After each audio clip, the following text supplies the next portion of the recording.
है अगर stock market में इंटरेस्ट तो सब्सक्राइब करना ना भूलें और साथ में ही बेल आइकन को भी प्रेस करें ऑल नोटिफिकेशंस के लिए।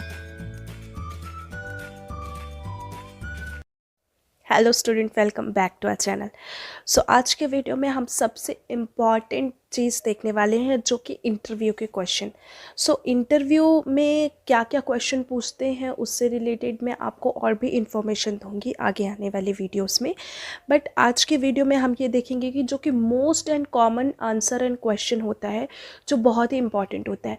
कभी कभी देखो, नॉर्मली चीज़ क्या है कि आपका introduction, what is your name and your background, your experience, ये सारी चीज़ें जो कि ये सबसे कॉमन है, ये सारी चीज़ें तो आपको प्रिपेयर करनी ही है। अगर आप फ्रेशर हो सो उस टाइम पे आपको एक्सपीरियंस के बारे में बोलने की ज़रूरत नहीं है, बिकॉज ऑफ अगर आप डिफरेंस बैकग्राउंड से हो और आप डिफरेंट बैकग्राउंड में जा रहे हो तो वहाँ पे आपको क्लैरिफिकेशन देना पड़ेगा कि आप क्यों स्विच कर रहे हैं। बट अगर दैट टाइम आप देखोगे कि अगर आपके पास एक्सपीरियंस है तो आपने जो भी काम किया हुआ है उस काम के बारे में आपको बहुत ही ब्रीफ में और बहुत ही अच्छे से एक्सप्लेन करना है ताकि सामने वाला उस पर कन्विंस हो जाए। इससे रिलेटेड मैं वीडियो बनाऊंगी कि अगर आप एक्सपीरियंस्ड है सो आपको किस तरीके से आंसर करना है, अगर आप फ्रेशर है तो आपको किस तरीके से आंसर करना है। तो सबसे कॉमन क्वेश्चन एंड आंसर ये सारी चीज़ें होती हैं जो भी, अगर फॉर एग्जांपल हमने डेरिवेटिव का एग्ज़ाम दिया है सो डेरिवेटिव के एग्ज़ाम में जो भी हमने NISM 8 की सीरीज़ को जो पास किया है उससे रिलेटेड कुछ भी क्वेश्चन पूछ सकते हैं वो। जैसे कि मंथ की एक्सपायरी कब होती है, ऑप्शन में अगर पर्टिकुलर कोई स्टॉक है लाइक वैसे कि HDFC बैंक है तो उसका लॉट साइज़ क्या है, अगर आप एक लॉट बाय करेंगे तो उसमें कितना इन्वेस्टमेंट लगेगा, अगर आप कॉल सेल कर रहे हैं तो कितना लगेगा, पुट सेल कर रहे हैं तो कितना लगेगा, या फिर आप किसी भी स्टॉक का कॉल और पुट बाय कर रहे हैं तो उस टाइम पे आपको कितना इन्वेस्टमेंट लगेगा। तो ये सारी चीज़ें बहुत ही इंपॉर्टेंट होती है बिकॉज ऑफ जब आप जॉब के लिए जाते हो तो आप 100% उसमें कंफर्म हो कि आपको ये सारी चीज़ें आनी चाहिए। सेकेंड चीज़ ये कि अगर आप इंटरव्यू दे रहे हैं तो उस टाइम पे आपको एक ऐसा केस स्टडी भी वो प्रोवाइड करा सकते हैं जिसमें आपको बताना पड़ सकता है। जैसे कि अगर उनने आपसे बोल दिया कि हम आपको 10 लाख रुपीज़ का इन्वेस्टमेंट दे रहे हैं तो आप उसको किस तरीके से क्लाइंट का इन्वेस्टमेंट यूटिलाइज़ करोगे ताकि उसको लॉस भी ना हो। आप उसको अगर 10 लाख रुपीज़ वो दे रहा है आपको तो आप उनके फ़ंड को कहाँ कहाँ यूटिलाइज़ करेंगे। तो ये सारी चीज़ें जो होती हैं वो आपका बहुत ही इम्पॉर्टेंट क्वेश्चन एंड आंसर होता है। और इसके अलावा मैं आपको बता देती हूँ कि एक बहुत ही इम्पॉर्टेंट क्वेश्चन आंसर होता है जो कि है weightage of Nifty and bank Nifty, जो कि ये बहुत ही इम्पॉर्टेंट है। तो weightage of Nifty and bank Nifty जो होता है यहाँ पे मैं आपको एक देखिए ये लिस्ट एक प्रोवाइड कराती हूँ। ये हमेशा चेंज होते रहते हैं तो ये आपको चेक करते रहना है, ठीक है। तो देखिए अभी वेटेज आपसे यहाँ पे कुछ भी पूछ सकते हैं कि जैसे सबसे मोस्ट एंड इम्पॉर्टेंट क्वेश्चन पूछते हैं वो, जैसे कि रिलायंस इंडस्ट्रीज़ हो गया, इन्फोसिस हो गया। रिलायंस इंडस्ट्रीज़ का वेटेज ऑफ निफ्टी क्या है तो आपको यहाँ पे आंसर करना है 10.77%। और रिलायंस इंडस्ट्रीज़ का प्राइस क्या चल रहा है स्टॉक मार्केट में, अगर आप डेरिवेटिव एंड ऑप्शन मार्केट में देखो तो उसका लॉट साइज क्या चल रहा है। आपसे ये क्वेश्चन भी पूछा जा सकता है कि डेरिवेटिव में फ्यूचर एंड ऑप्शन का जो लॉट साइज होता है वो सेम होता है, वो डिफरेंट होता है, और ये चेंजेबल होता है कि नहीं होता है। ये सारे क्वेश्चन जो होते हैं वो आपको पूछ सकते हैं। ये चेंजेबल होते हैं एंड आप एट अ टाइम कितने कॉन्ट्रैक्ट बाय करके रख सकते हैं मार्केट में। एंड साथ में इन्फोसिस जो है, इन्फोसिस लिमिटेड है तो 9.23 इसका वेटेज है। HDFC बैंक लिमिटेड जो है वो 8.54 वेटेज है। अब ये वेटेज को हम कैलकुलेट कैसे करते हैं ये देखिए, जैसे कि रिलायंस इंडस्ट्रीज लिमिटेड है वो 10.77% का है, ठीक है। तो अगर रिलायंस इंडस्ट्रीज आज के डेट में 10.77 अपना वेटेज लेके चल रही है निफ्टी में, अगर रिलायंस इंडस्ट्रीज का प्राइस चल रहा है फॉर एग्जांपल 2300 या 2400 और सडन वो ₹0 आ जाए, सडन अगर मार्केट गिर जाता है और वो ज़ीरो आ जाए तो निफ्टी फटाक से 10.77% गिर जाएगी मार्केट में। इसी तरीके से अगर इन्फोसिस जो है वो 9.23 अगर का वेटेज लेके चल रही है निफ्टी में, तो अगर ये सडन जीरो हो जाता है इसका प्राइस तो 9.23% निफ्टी जो है पूरा गिर जाएगा।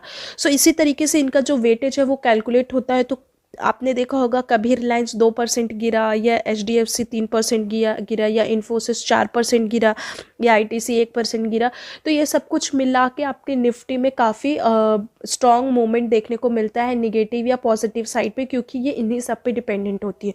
सो ये स्टॉक जिस तरीके से मूव करेगी, अगर ये प्लस साइड पे मूव करती हैं तो ये आपकी प्लस साइड निफ्टी दिखाएगी, अगर ये निगेटिव साइड मूव करती है तो निफ्टी आपकी निगेटिव साइड दिखाएगी। तो ये जो मैंने लिस्ट बताई हुई है रिलायंस इंडस्ट्रीज़ की, इन्फोसिस लिमिटेड की, HDFC, ICICI हाउसिंग डेवलपमेंट, तो मैं आपको सारे स्टॉक को याद करने के लिए नहीं बोल रही हूँ, बट स्टार्टिंग के जो 10 से 15 स्टॉक है उनका वेटेज क्या है वो आप ज़रूर याद करके रखिए, क्योंकि जब आप इंटरव्यू के लिए जाते हैं सो उस टाइम पे क्या होता है कि आपको वो वहाँ पे सडन पूछ सकते हैं कि HDFC का वेटेज क्या है। तो अपने मन से कुछ भी नहीं बोलना है, आप ट्राई करो कि आपको ये सारी चीज़ें बहुत अच्छे से याद हो।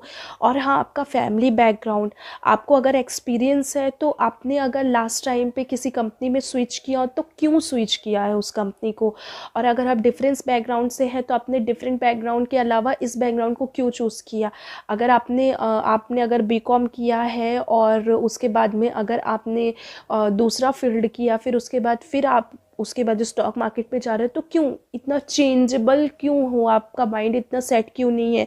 ये सारी चीज़ें आपको बहुत अच्छे से याद रखनी होगी, बिकॉज ऑफ स्टॉक मार्केट का भी अगर आप इंटरव्यू देने जा रहे हो तो अभी 4 to 5 राउंड्स होते ही हैं। तो उस टाइम पे आपको सारी चीज़ें याद रखनी है।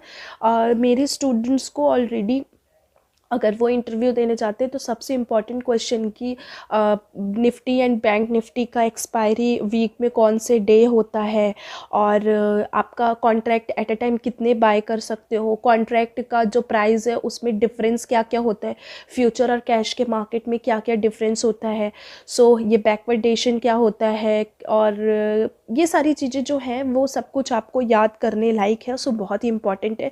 तो ये आपकी इंटरव्यू का क्वेश्चन है। अगर आपको इससे रिलेटेड आप चाहते हो कि मैं ब्रीफ में एक्सप्लेन करूं और हर सर्टिफिकेशन के हिसाब से उसके इंटरव्यू के बारे में बताऊं, सो आप मुझे कमेंट सेक्शन पे कमेंट ज़रूर कीजिएगा। एंड आप अगर क्लासेस रिगार्डिंग कोई भी इंफॉर्मेशन चाहते हैं तो आप हमारे चैनल पे कमेंट कर सकते हैं, या फिर डिस्क्रिप्शन बॉक्स में आपको वेबसाइट लिंक मिल जाएगा और मेरा नंबर भी मिल जाएगा। सो आप मुझे डायरेक्टली व्हाट्सएप कर सकते हैं, कॉल कर सकते हैं, जिससे आपको डायरेक्टली हम क्लासेस रिगार्डिंग सारी इन्फॉर्मेशन दे सकते हैं। हम क्लासेस फर्स्ट अटैम्प्ट में ही निकाल के देने की गारंटी भी प्रोवाइड कराते हैं, इंक्लूडिंग स्टडी मटेरियल। सो अगर आपको कोई भी इन्फॉर्मेशन चाहिए तो आप मुझे डायरेक्टली व्हाट्सएप पे पिंग कर सकते हैं या कॉल कर सकते हैं। तो चलिए अब मिलते हैं नेक्स्ट वीडियो में, तब तक के लिए take care of your health and your family. जय हिंद। गाइस देखिए, यहाँ पे मैंने आपको कॉन्टैक्ट नंबर दिया हुआ है। अगर आपको यहाँ पे लगता है तो आप क्लासेस की कोई भी इन्फॉर्मेशन चाहते हो, मोर डिटेल्स चाहते हो, तो यहाँ पे आप हमें कांटेक्ट कर सकते हो। ये आपको इंस्टाग्राम, ट्विटर, फेसबुक और जीमेल सबका मैंने आईडी यहाँ पे प्रोवाइड कराया हुआ है। प्लस आपको हमारी कंपनी की वेबसाइट भी मिल जाएगी, वहाँ पे भी आप हमें मैसेज करोगे तो हमारी कंपनी की जो टीम है वो आपको डायरेक्टली मेल के थ्रू बात करेंगी। और क्लासेस रिगार्डिंग कोई इन्फॉर्मेशन चाहिए तो वो भी आप डायरेक्टली जाके खुद वेबसाइट पर देख सकते हो। आई होप सो ये वीडियो आपके लिए इन्फॉर्मेटिव रहा होगा। तो अब हम मिलेंगे नेक्स्ट वीडियो में, तब तक के लिए take care of your health and your family. जय हिंद। और साथ में यहाँ पे आप फॉलो करना ना भूलें। प्लस आपको बहुत सारी इन्फॉर्मेशन जो है वो डायरेक्टली आपको खुद वेबसाइट के थ्रू मिल जाएगी, तो आप वहाँ पे जाके खुद देख सकते हो, आपके लिए काफ़ी इन्फॉर्मेटिव रहेगी। तब तक के लिए बाय बाय।